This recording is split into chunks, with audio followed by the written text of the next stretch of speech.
Right out of the deck building dungeon, this is BakuBrad96, and today I'm bringing you another Bakugan Geogan Rising deck profile.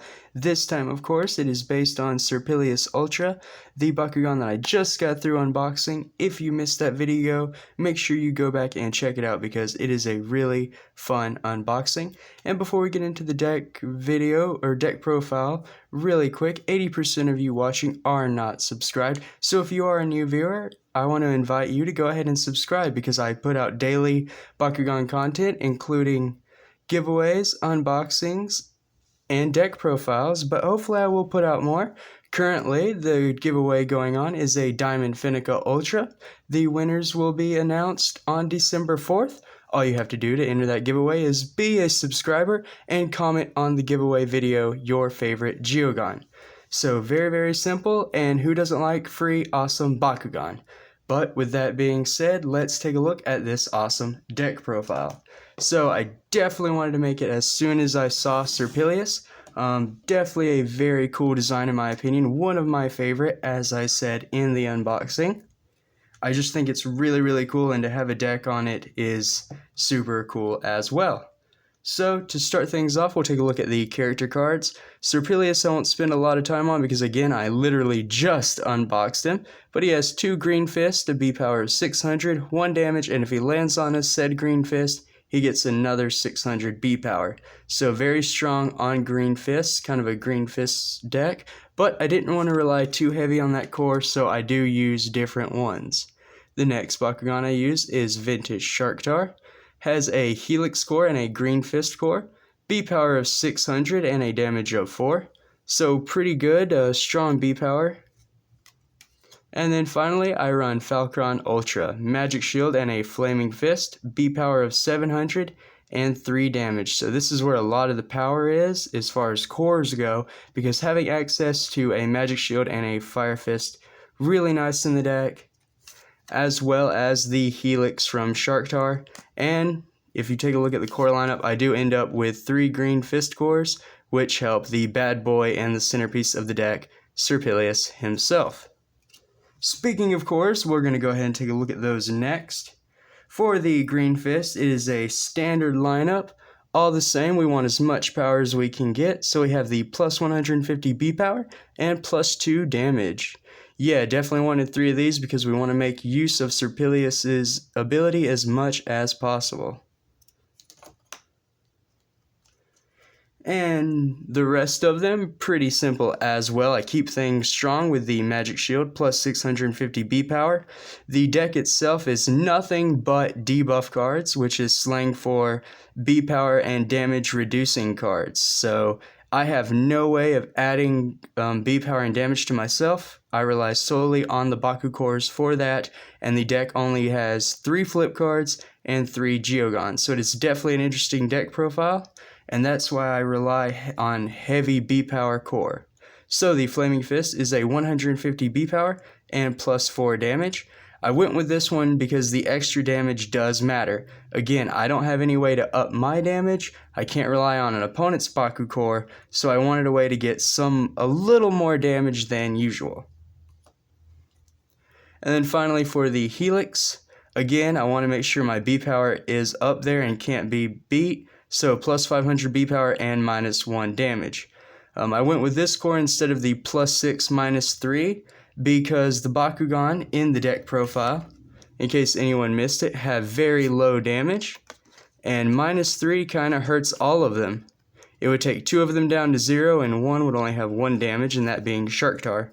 So I didn't want to hurt my own deck, because that doesn't make a lot of sense. But we will quickly go ahead and go over the Bakugan themselves. The characters, of course, the actual game pieces.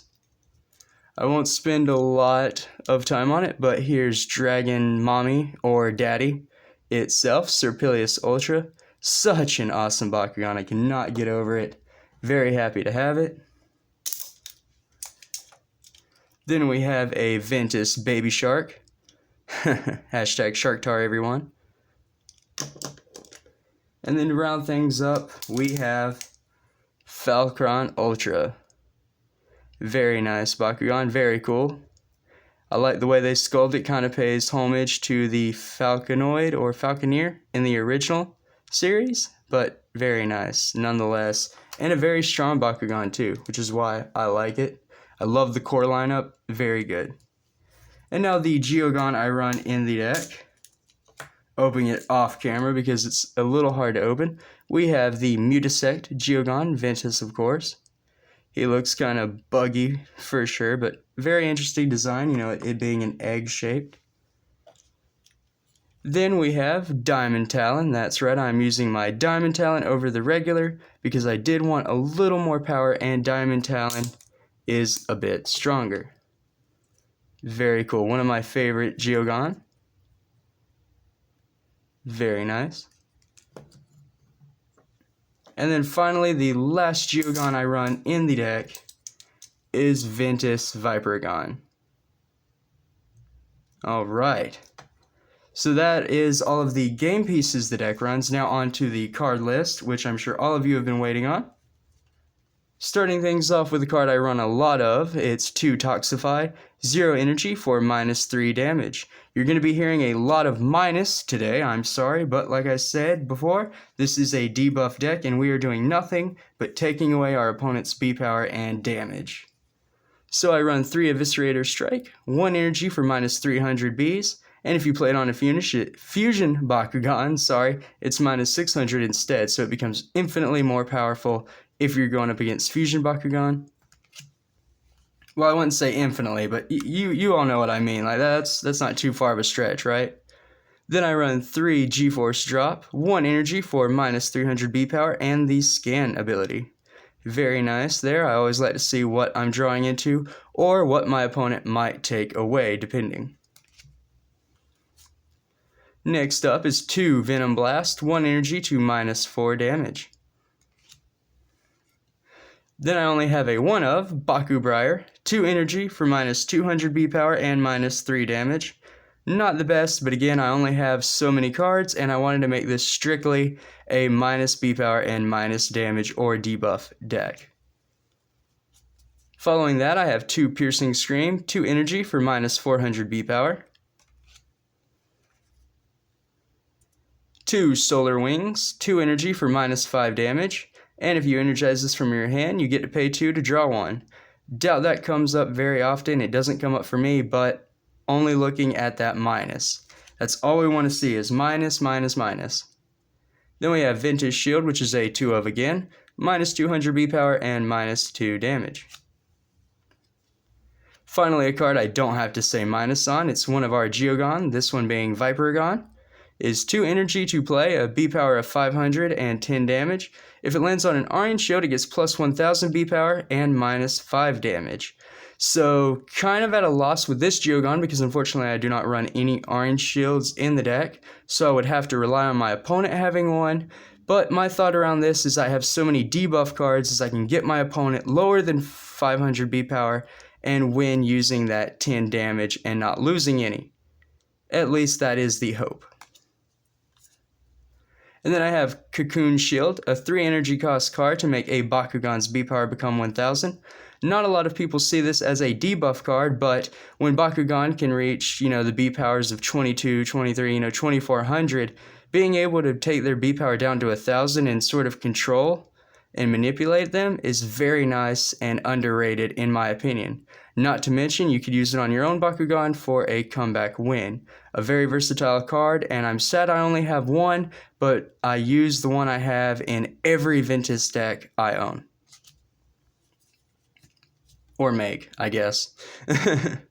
Then following that, I have 2 Deafening Roar, 3 energy for -600 B power, which is just a really nice chunk out of an opponent Bakugan's B power. Going into the second Geogan used in the deck, it is of course Mutasect, 3 energy for 1100 B power and 8 damage. My Geogan do focus on that damage because again, my Bakugan that I use don't have that many. If he lands on a Flaming Fist, he gets +4, making that damage 12, which is even better and could go higher depending on the Flaming Fist. And if he lands on a Helix, +200 B power and Shadow Strike. Very powerful. This Bakugan does have the potential to go off either way I want it because I do run a Flaming Fist and a Helix. So that is nothing to overlook at all. Next up, I have Ventus Fortitude, 2 of, 3 energy for minus 500 B power, and I get to draw 1. It also has the Stoke ability, so when you play this card, if you pay an additional 2 energy, you can use it again, or you gain the effect a second time, which for 5 energy total, you would end up with minus 1000 B power and draw 2. So very nice situationally, or just very good for 3 energy. I definitely like that Stoke ability. Let me know in the comments down below what ability you all like the most from Geogan Rising. For me, it'll be kind of a tie between Scan, Scrounge, and Stoke. All 3 of those abilities are really, really cool in my opinion, and I've enjoyed making decks around them. So next up, Vicious Defense, 3 energy again for minus 200 B power and minus 6 damage. Very strong takeaway of damage there, not so much B power, but I kind of made the deck sort of 50-50 on what it took away. Tried to balance it out so the B power and damage reduction are the same. Then I have a 1 of Crystal Quake, 4 energy to draw 2 cards, so just lets me dig a little deep in the deck if I need something. And then Turbo, if you have the most energy cards in play, give an opposing Bakugan minus 700 B power.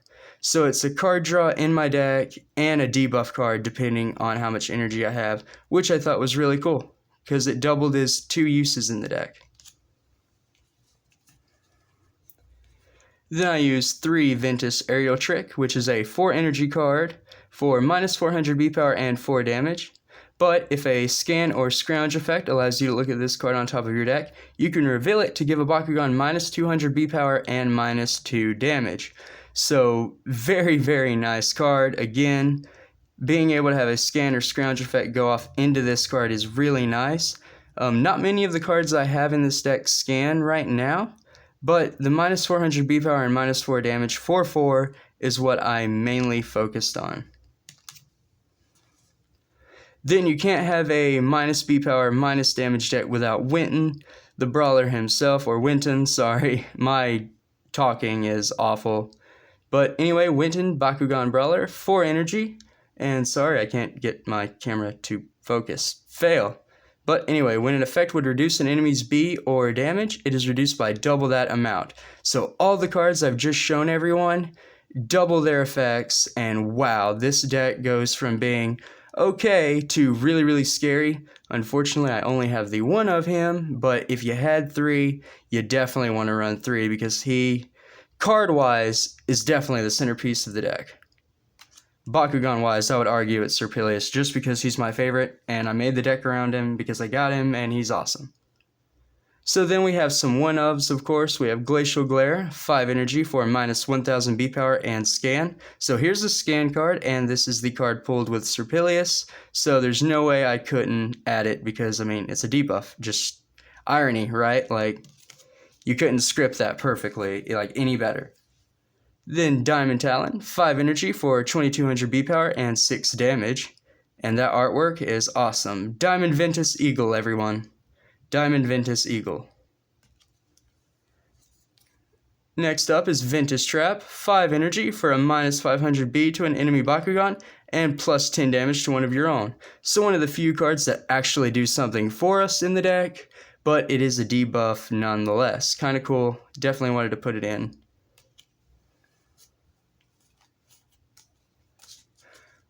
Next up, we have some more 1-ofs, so I'll just kind of flip through them a little quicker. Double Charge, 6 energy for minus 1200 B power. Doesn't need a lot of explanation, you know, it's a high cost, but late game, when you want to close things up and win, definitely something you would use. Feather Fury, another 6 energy cost for minus 14 damage and Scan. So you have the Scan that can go off with your other cards, or just take a huge team attack away with minus 14. Definitely what you would save that card for. Following that, I have Ventus Distraction for the same reason. 7 energy to minus 12 and draw 1. So again, you want to chip away at those late game team attacks if you can. Then the only flip I run, this being a mono Ventus deck, is Repel Outsiders. 3 energy to block a non-Ventus Bakugan. The deck debuffed and minuses so much that I didn't see the point of running flip cards. I wanted to utilize the deck that didn't have very many and try to focus on just Baku action or action cards. So you can also let me know in the comments down below what you think of that idea. Would I be able to win with just the debuffs alone, or do I need flips? But that'll do it for today's deck profile. I hope everyone enjoyed watching. I know I enjoyed making the deck, so that'll pretty much wrap it up. Thank you all, Bakucrew, for supporting me. I just am so thankful to everyone and all of my new viewers. Thank you so much. See you next time, and remember, Bakugan Brawl!